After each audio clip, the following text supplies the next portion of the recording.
So for this video, I thought I'd tackle something really difficult. I thought I'd tackle dealing with the shame of job loss, because this is something that many people are experiencing at the moment, and it's something that I've been through myself on a number of occasions. The thing is about losing a job, it's not just the practical challenges of finding a new job, earning money in other ways, maybe turning to freelance or other ways of making money. But it's also the emotional burden that comes with that job loss. Really complex feelings caught up in your identity at work, feelings of shame, really difficult things to deal with.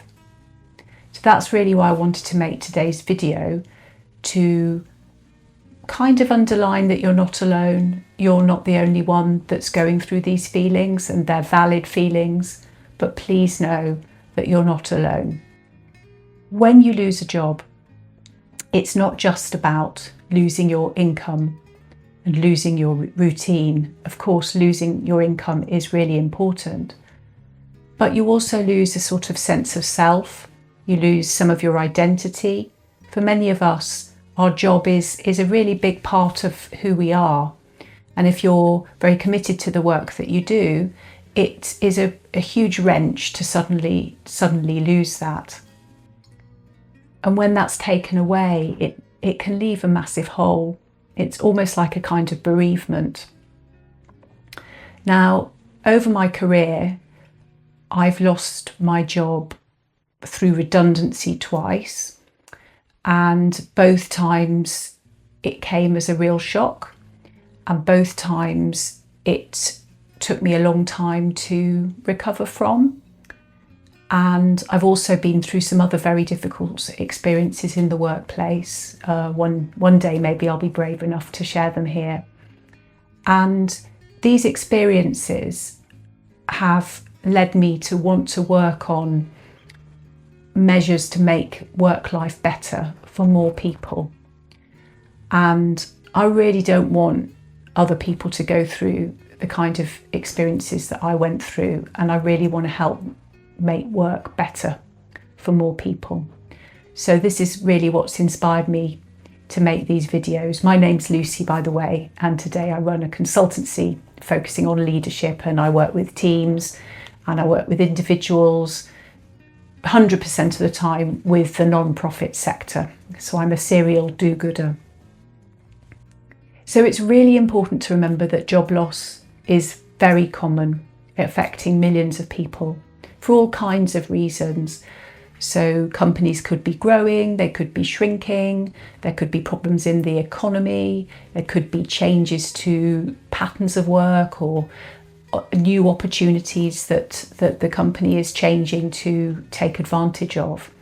It's very rarely personal, but it absolutely feels personal, particularly if you're one of maybe just a handful of people who've been selected to be made redundant. In one of my experiences, I was part of a team of maybe 40 people, and 2 of us lost our jobs completely out of the blue. And it was pretty devastating at the time, I can tell you, but it's now, it's about 25 years ago now, so it's a long time ago.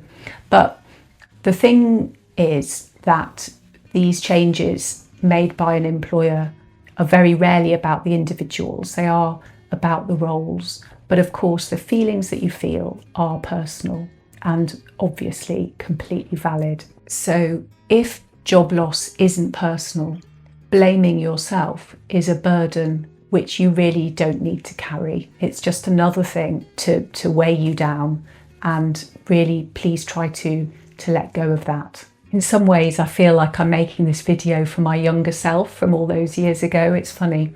So how do we begin to deal with any feelings of shame that we might be experiencing?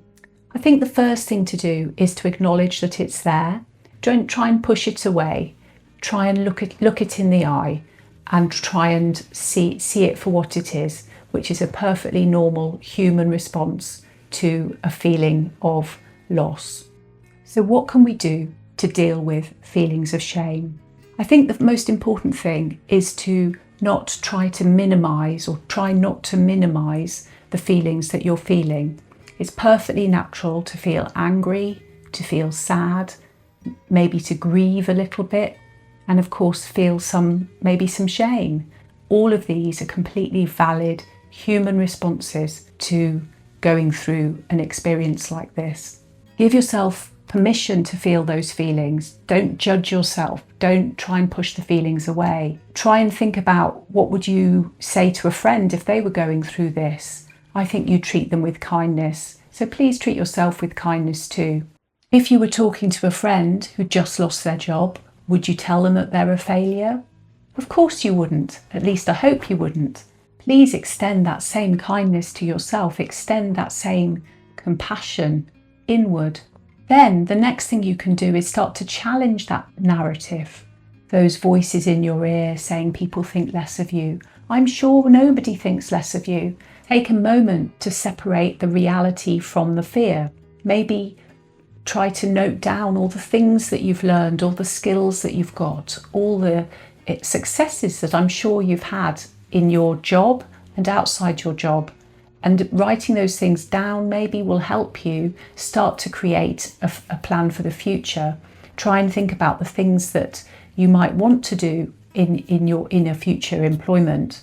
Remind yourself of all your strengths, of all your achievements, of how strong you are.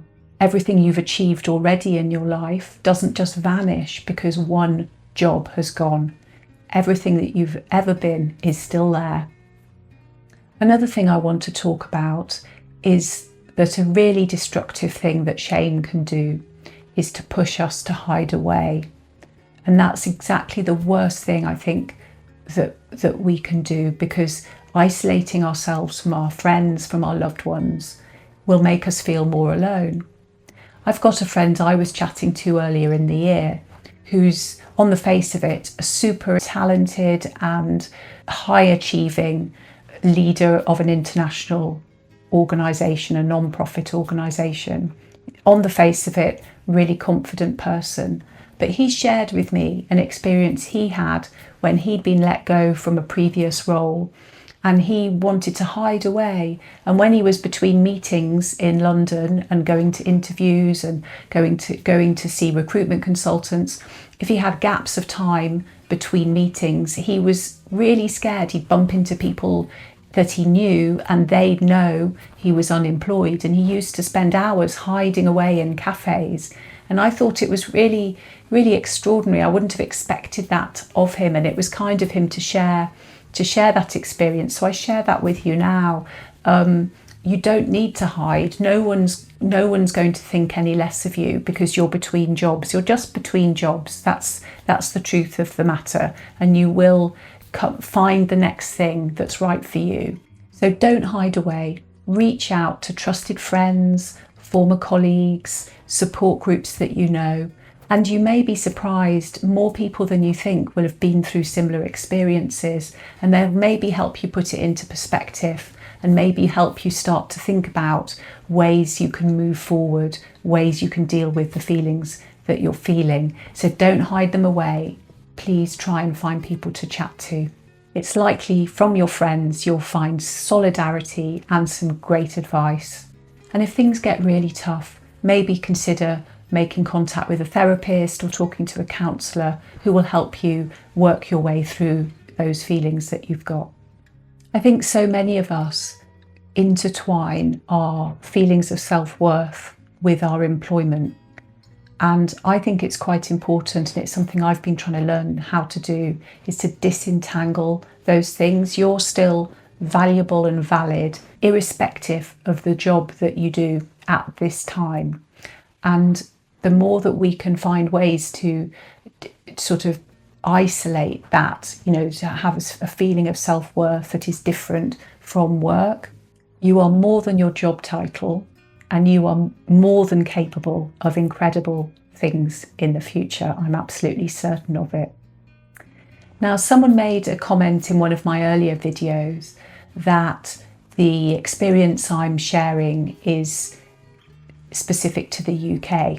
And that's absolutely true. I've worked for many different companies, some international companies, but they've all been headquartered or based, or the office I was working for was based in the UK, so subject to UK law, or England and Wales law to be correct.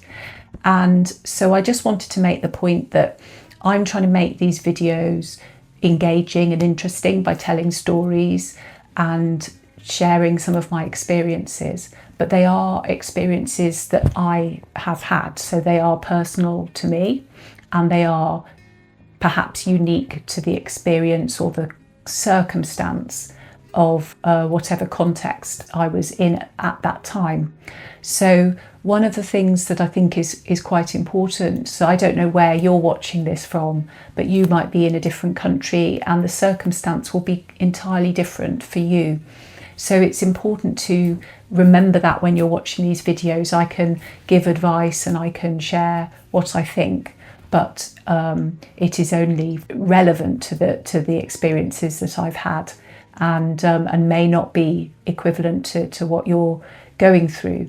My dream with these videos is that one day I might build up some form of community, people who believe in similar things to me, people who want to make places better. They want to improve maybe their own leadership or their own experience in the workplace.